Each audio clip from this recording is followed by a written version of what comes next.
जय हिंद बच्चों, कैसे हैं आप सभी लोग। उम्मीद है आप सभी अच्छे होंगे और अपनी पढ़ाई को अच्छे तरीके से कर रहे होंगे।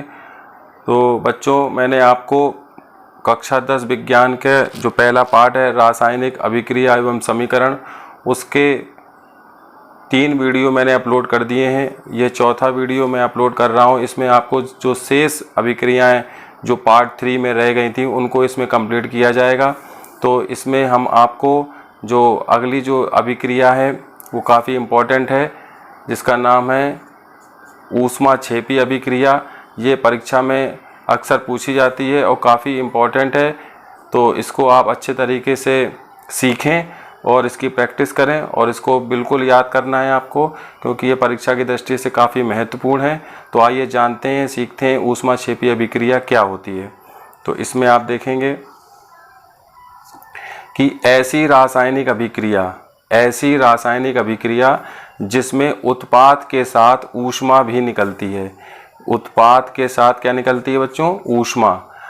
उसको हम लोग क्या कहते हैं? ऊष्माक्षेपी अभिक्रिया कहते हैं। तो ये बहुत ही सिंपल है, सरल है, जो आपको एक बार में समझ में आ जाएगी कि ऐसी रासायनिक अभिक्रिया जिसमें उत्पाद के साथ ऊष्मा निकलती है उसे ऊष्माक्षेपी अभिक्रिया कहते हैं। तो यानी आपको बस इतना ध्यान रखना है कि जब उत्पाद बने और उसके साथ अगर ऊष्मा भी निकले तो वहाँ पर हम लोग ऊष्माक्षेपी अभिक्रिया को जानेंगे।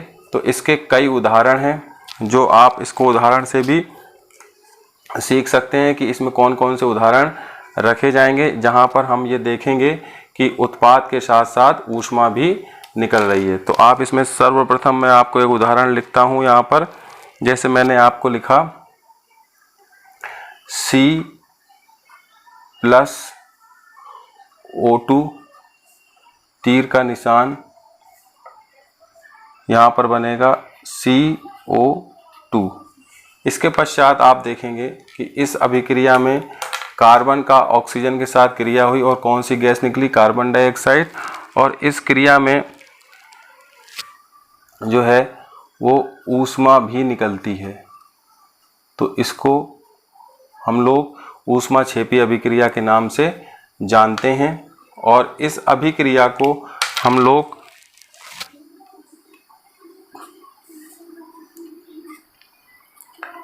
कोयले के दहन के नाम से भी लिख सकते हैं। कोयले का दहन। तो जब कार्बन को, चूंकि कोयले में कार्बन होता है, कार्बन को ऑक्सीजन की उपस्थिति में जलाया जाता है तो एक गैस बनती है कार्बन डाइऑक्साइड गैस, और इसमें कुछ ऊष्मा भी निकलती है। तो इस प्रकार की अभिक्रिया जिसमें उत्पाद के साथ ऊष्मा निकले उसको हम लोग ऊष्माक्षेपी अभिक्रिया के नाम से जानते हैं। यहाँ पर जो कार्बन है आपका,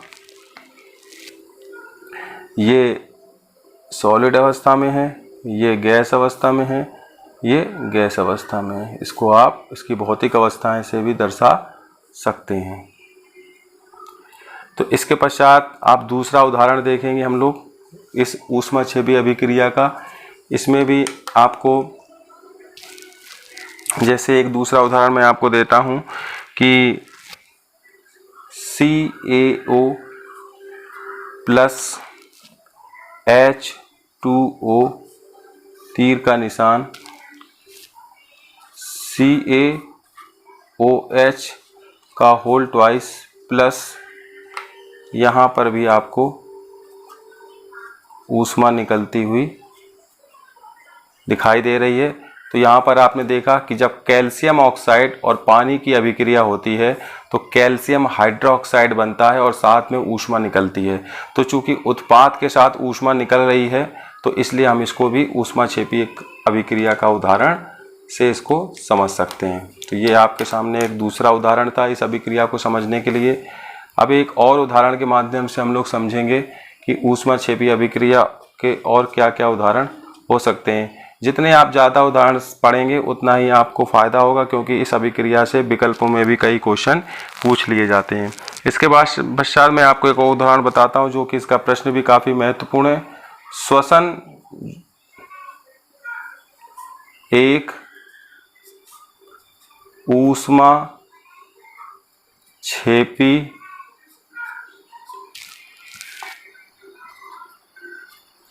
अभिक्रिया है। तो श्वसन जो होता है वो भी एक प्रकार की ऊष्माक्षेपी अभिक्रिया है, क्योंकि श्वसन में भी ऊष्मा यानी ऊर्जा का जो निकास होता है ये आपको पता पड़ेगा। जब आप जैव प्रक्रम पाठ पढ़ेंगे तब उसमें आपको श्वसन के बारे में पढ़ाया जाएगा, तो वहाँ पे आपको समझ में आएगा कि श्वसन एक ऊष्माक्षेपी अभिक्रिया है। इसके पश्चात आप अगला भी देखेंगे। एक और उदाहरण मैं आपको बताता हूँ। ये 3 उदाहरण हो गए आपके। चौथा उदाहरण हम लोग देखते हैं।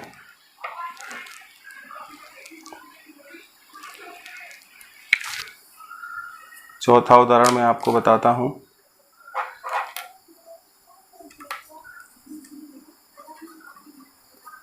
हथेली के रगड़ने पर हथेली का गर्म होना, ये भी एक प्रकार की ऊष्माक्षेपी अभिक्रिया है, क्योंकि हथेली का जो गर्म होना जिससे ऊष्मा निकलती है, तो उस प्रकार से ये भी एक ऊष्माक्षेपी अभिक्रिया का उदाहरण है। इसके पश्चात आप देखेंगे एक और उदाहरण लिख सकते हैं। अम्ल को जल में मिलाना, ये भी एक ऊष्माक्षेपी अभिक्रिया का उदाहरण है, क्योंकि अम्ल जो होता है, अगर अम्ल को आप जल में मिलाते हैं तो उसमें कई प्रकार की जो विस्फोट भी हो सकता है और कई मात्रा में ऊष्मा निकलती है। तो इस प्रकार से अम्ल को जल में मिलाना एक प्रकार से ऊष्माक्षेपी अभिक्रिया का उदाहरण। इसमें काफ़ी मात्रा में ऊष्मा निकलती है, उत्सर्जित होती है। तो आपने देखा कि कई प्रकार से मैंने आपको उदाहरण बताए। यहाँ पर जब कोयले को ऑक्सीजन की उपस्थिति में जलाया जाता है तो कार्बन डाइऑक्साइड गैस बनती है, इसमें भी ऊष्मा निकलती है, यानी इसको कोयले का दहन, जो कि एक ऊष्माक्षेपी अभिक्रिया का उदाहरण है। कैल्शियम ऑक्साइड को जब पानी के साथ क्रिया कराई जाती है तो कैल्शियम हाइड्रोक्साइड बनता है और साथ में ऊष्मा निकलती है, तो ये भी एक ऊष्माक्षेपी अभिक्रिया का काफ़ी अच्छा उदाहरण है। और श्वसन एक ऊष्माक्षेपी अभिक्रिया है, ये भी ऊष्माक्षेपी का काफ़ी अच्छा उदाहरण है। हथेली के रगड़ने पर गर्म होना, ये भी ऊष्माक्षेपी का काफ़ी अच्छा उदाहरण है। और अम्ल को जल में मिलाना, ये भी ऊष्माक्षेपी का उदाहरण है। तो इस प्रकार से आपने सीखा 5 उदाहरणों के द्वारा कि ऐसी रासायनिक अभिक्रियाएं जिसमें उत्पाद के साथ साथ ऊष्मा भी निकलती है, ऊष्माक्षेपी अभिक्रिया कहलाती है। तो ये आप अपनी कॉपी में नोट कर लीजिएगा, काफ़ी महत्वपूर्ण है, इम्पोर्टेंट है परीक्षा की दृष्टि से। अब इसके पश्चात बच्चों हम लोग दूसरी एक अभिक्रिया काफ़ी महत्वपूर्ण है वो सीखेंगे। उसका नाम है ऊष्माक्षेपी अभिक्रिया। क्या नाम है बच्चों? ऊष्माक्षेपी अभिक्रिया। ये अभिक्रिया भी काफ़ी इम्पोर्टेंट है, परीक्षा की दृष्टि से पूछी जाती है। दोनों में अंतर पूछे जाते हैं, अलग अलग भी पूछा जाता है। तो क्या होती है आप देखें इसको, कि ऐसी रासायनिक अभिक्रिया जिसमें ऊष्मा का अवशोषण होता है। क्या होता है बच्चों? ऊष्मा का अवशोषण होता है, ऊष्मा शोषी अभिक्रिया कहलाती है। यानी कि ऐसी रासायनिक अभिक्रिया जिसमें ऊष्मा का अवशोषण होता है, यानी ऊष्माक्षेपी जो अभिक्रिया थी उसमें उत्पाद के साथ ऊष्मा निकल रही थी, लेकिन ये जो ऊष्मा शोषी अभिक्रिया है इसमें हमको अभिकारक के साथ ऊष्मा देनी पड़ेगी। यानी उसमें निकल रही थी, इसमें आपको ऊष्मा देना पड़ेगी, यानी ऊष्मा का अवशोषण होगा, तब जाके उस अभिकारक का विघटन होगा। तो ऐसी रासायनिक अभिक्रिया जिसमें ऊष्मा का अवशोषण होता है उसे ऊष्मा शोषी अभिक्रिया कहते हैं। तो ये काफ़ी महत्वपूर्ण है परीक्षा की दृष्टि से। तो इसके हम लोग उदाहरण देखते हैं। जब आपको इसका उदाहरण देखेंगे तब आपको इसके और अच्छे से समझ में आएगा। तो आप देखिए जो उदाहरण है इसके, पहला उदाहरण मैं आपको दे रहा हूं, जैसे बर्फ प्लस ऊष्मा। बर्फ को जब ऊष्मा दी जाती है, यानी बर्फ जब ऊष्मा अवशोषित करती है तो ये जल में परिवर्तित हो जाता है। तो जब बर्फ ने ऊष्मा अवशोषित की तो वो किस में बदल गया? जल में। तो ये एक प्रकार की ऊष्माक्षेपी अभिक्रिया है। इसके पश्चात आप दूसरी एक अभिक्रिया और देखेंगे। इसमें मैं आपको बताता हूं कि जब कैल्शियम कार्बोनेट को CaCO3 को ऊष्मा दी जाती है, यानी गर्म किया जाता है, हीट दी जाती है, तो ये कैल्शियम ऑक्साइड और प्लस कार्बन डाइऑक्साइड गैस में बदल जाता है। तो ये भी एक प्रकार की कौन सी अभिक्रिया है? ये भी एक ऊष्मा शोषी अभिक्रिया का उदाहरण है। बहुत अच्छा उदाहरण है, परीक्षा की दृष्टि से बहुत इंपॉर्टेंट है, पूछा भी जाता है। इसके पश्चात अब अगला एक उदाहरण मैं और आपको बताता हूँ कि N2 प्लस ऑक्सीजन को जब हीट दी जाती है तो बनता है नाइट्रस ऑक्साइड 2NO। तो ये भी एक ऊष्मा शोषी अभिक्रिया का उदाहरण है। इसके पश्चात आपको एक और उदाहरण बताते हैं। इसमें आप देखेंगे कि जो वियोजन अभिक्रिया है, वियोजन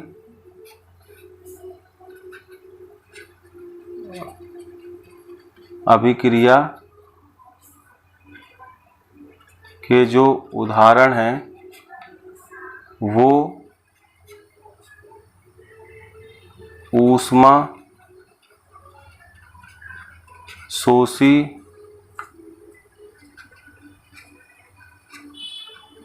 अभिक्रिया के भी एग्जाम्पल हो सकते हैं। यानी जितनी भी वियोजन अभिक्रियाओं के आपको मैंने उदाहरण बताए हैं वो सभी उदाहरण आप ऊष्मा शोषी अभिक्रियाओं में लिख सकते हैं, क्योंकि उसमें ऊष्मा का अवशोषण होता है और अवशोषित होने के कारण वो सभी अभिक्रियाएं ऊष्मा शोषी की जो उदाहरण है वो इसमें आपको लिख सकते हैं। इसके पश्चात आपको एक और उदाहरण मैं बताता हूं जो आप इसमें देखेंगे, नंबर 5 डाल के मैं आपको बताता हूं कि जो फोटोसिंथेटिक रिएक्शन है, यानी जो प्रकाश संश्लेषण क्रिया है, प्रकाश संश्लेषण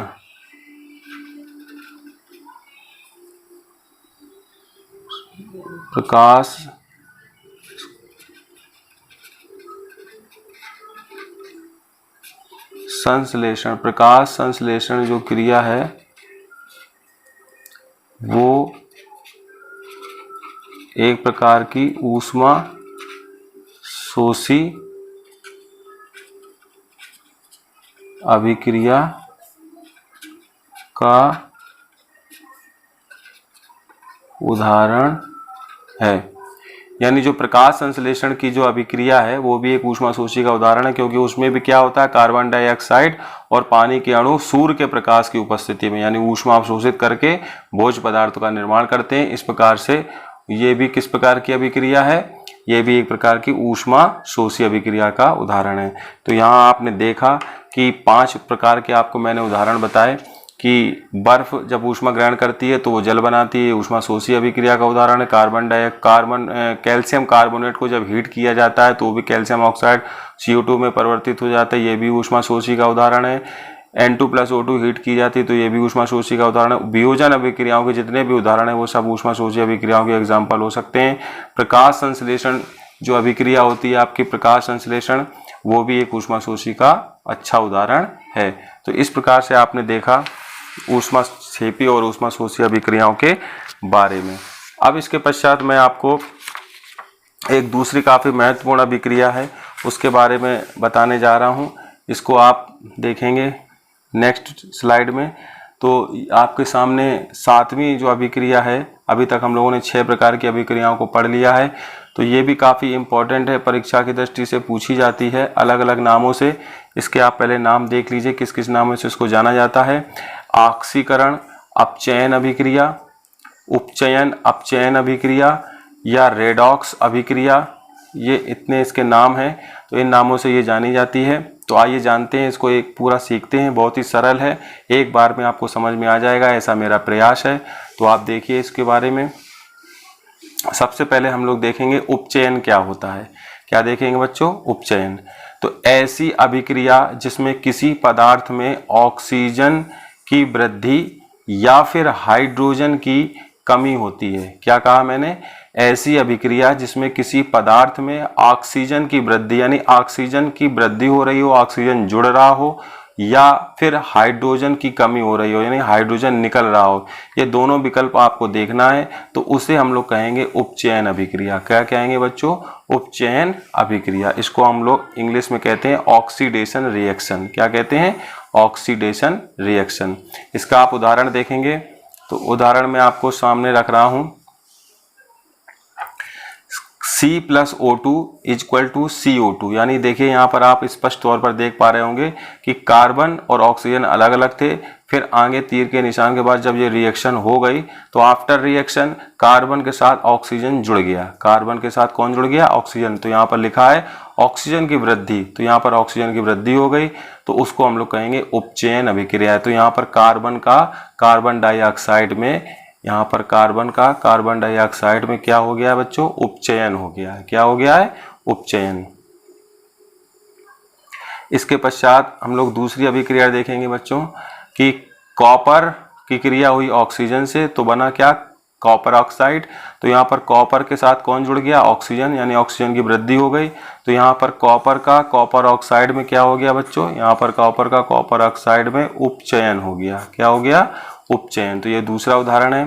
तो इस प्रकार से आपने सीखा उपचयन के बारे में। अब मैं आपको बता रहा हूँ दूसरी जो अभिक्रिया है अपचयन के बारे में। तो इसमें आप देखेंगे कि ऐसी रासायनिक अभिक्रिया जिसमें किसी पदार्थ में ऑक्सीजन की कमी या हाइड्रोजन की वृद्धि होती है, जस्ट अपोजिट है। जो आप ही अभी आपने उपचयन अभिक्रिया पढ़ी थी उसमें और इसमें दोनों में क्या अंतर है कि उसमें ऑक्सीजन की वृद्धि होती है, हाइड्रोजन की कमी होती है। यहाँ पर उल्टा है, यहाँ पर ऑक्सीजन की तो कमी हो रही है लेकिन हाइड्रोजन की क्या हो रही है बच्चों? वृद्धि हो रही है। ये आपको स्पष्ट रूप से याद रखना है। आप या तो उपचयन में पॉइंट याद रख लीजिए तो जस्ट उसका उल्टा कर दीजिए यहाँ पर अपचयन में। और अपचयन को हम लोग बेटा इंग्लिश में बोलते हैं ऑक्सीडेशन रिडक्शन रिएक्शन, इसको बोलते हैं रिडक्शन रिएक्शन, अपचयन अभिक्रिया। अब इसका आप उदाहरण देखेंगे, बहुत ही सुंदर उदाहरण है जो कि परीक्षा की दृष्टि से काफी महत्वपूर्ण है, पूछा भी जाता है। तो आप इसमें देखेंगे कॉपर ऑक्साइड, और जो आपका कॉपर ऑक्साइड है इसकी क्रिया किससे हो रही है?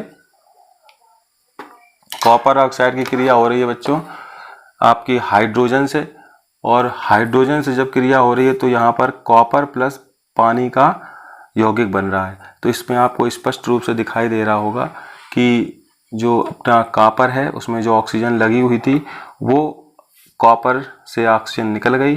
तो यहाँ पर आप देखेंगे कॉपर ऑक्साइड का कॉपर में हो गया है अपचयन, क्योंकि यहाँ पर ऑक्सीजन की कमी हुई है। और ये जो हाइड्रोजन है उस हाइड्रोजन में क्या हुआ? ऑक्सीजन जुड़ गई है। तो हाइड्रोजन का पानी के यौगिक में बनना, हाइड्रोजन का H2O में बनना यहाँ पर हो गया है उपचयन। तो यहाँ पर स्पष्ट रूप से आपको दिखाई दे रहा है उपचयन और अपचयन दोनों अभिक्रियाओं के उदाहरण एक में ही आपको दिखाई दे रहे हैं। इसके पश्चात आप नेक्स्ट देखेंगे, इसमें आप देख पा रहे होंगे कि एक उदाहरण है ZNO zinc oxide plus C, यानी कार्बन, तीर का निशान जिंक प्लस कार्बन मोनोऑक्साइड। तो यहाँ पर आप देखेंगे कि इसमें जो ZNO है इसका Zn में क्या हो गया बच्चों? Zn में जो है यहाँ पर हो गया है अपचयन। क्या हो गया है? अपचयन, क्योंकि यहाँ पर ऑक्सीजन की कमी हो गई है। और इसके पश्चात आप देखेंगे जो कार्बन है इस कार्बन का कार्बन मोनोऑक्साइड में क्या हो गया है? यहाँ पर हम लिख देंगे उपचयन। क्या हो गया है?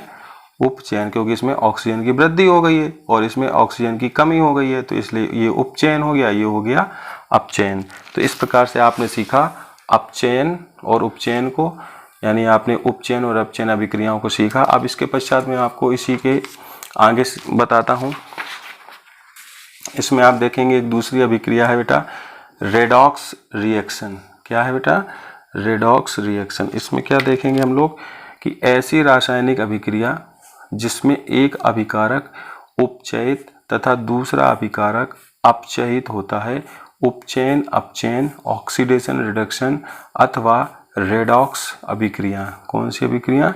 रेडॉक्स अभिक्रियाओं के नाम से इनको जाना जाता है। तो आपसे कोई पूछे कि रेडॉक्स अभिक्रिया किसे कहते हैं, तो ऐसी अभिक्रिया जिसमें उपचयन और अपचयन एक साथ होता है, ऐसी अभिक्रियाओं को हम लोग रेडॉक्स रिएक्शन के नाम से जानते हैं। तो इसको आप उदाहरण के तौर पर सीख सकते हैं। अभी मैंने आपको कई उदाहरण बताए थे, जैसे आपके इसमें देखिए आपको मैंने ये वाला एक उदाहरण बताया था तो इसमें आपको उपचयन और अपचयन एक साथ हो रहा है एक ही समीकरण में, तो ये भी एक रेडॉक्स रिएक्शन है। और इसमें भी उपचयन और अपचयन एक साथ हो रहा है, तो ये भी एक रेडॉक्स अभिक्रिया का उदाहरण है। तो इस प्रकार ये दोनों उदाहरण आप रेडॉक्स रिएक्शन में लिख सकते हैं। इसके पश्चात आप जो आखिरी अभिक्रिया है बेटा वो है अवक्षेपण अभिक्रिया।